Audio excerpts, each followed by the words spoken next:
So I want to just bring that into a little bit what the Lord is showing me. I wrote a little thing down this morning because it's amazing. All my little notes that I wrote this morning have I know it. In a second. So I've noticed a dealing in my own heart about just that iniquitous thinking having to be just rooted out at a different level again. That's what I've been really seeing. And just the dealing of that again.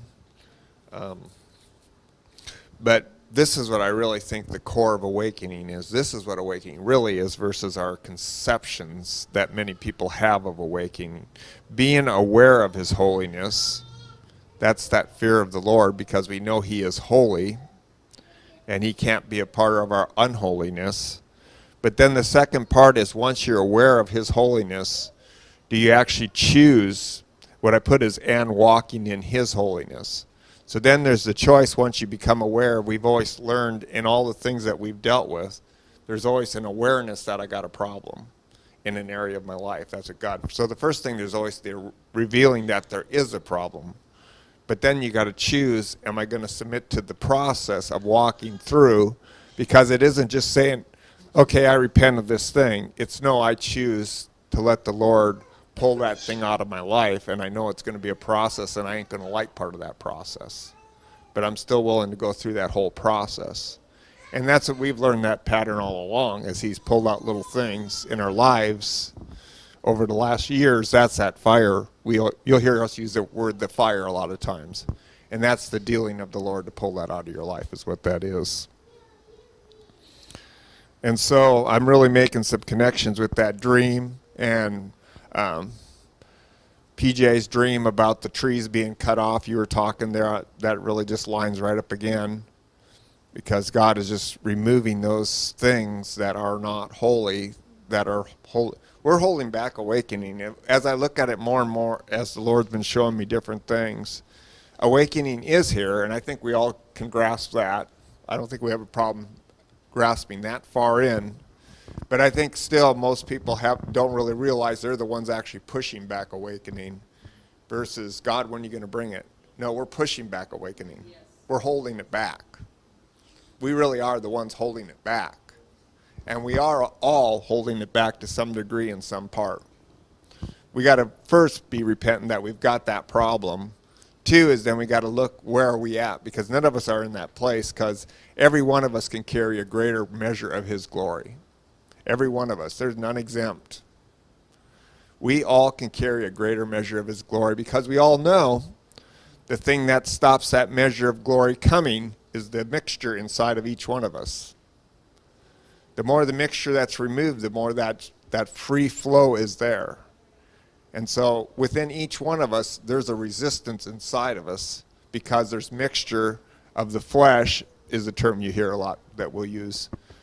There's a mixture of the flesh and iniquitous thinking, which is something that you got to root out of your head, and that isn't just a snap and it's gone. It's removing that rut that's in your way of life, is the way I put it most. You're just used to doing things a certain way. It's just the way you do things. And what God will keep doing is He keeps pulling it back, and He'll show you, well, I want you to change this, but before I even have you change that, I want to have you go a little deeper, because I really want you to change the thing that's making you go over to that. And then He'll say, oh yeah, and now I'm not even really going to focus on that. I want to take you to the thing that gets you in that rut, that gets you in that rut, that gets you in that rut. And so what you'll find is you think you got the one rut figured out, and you'll struggle and you maintain that. But then He'll take you back. No, I'm going to take you to another level that's going to help you not get into that rut. But then you'll find out that's the rut you're in, so then He'll take you back to the next rut.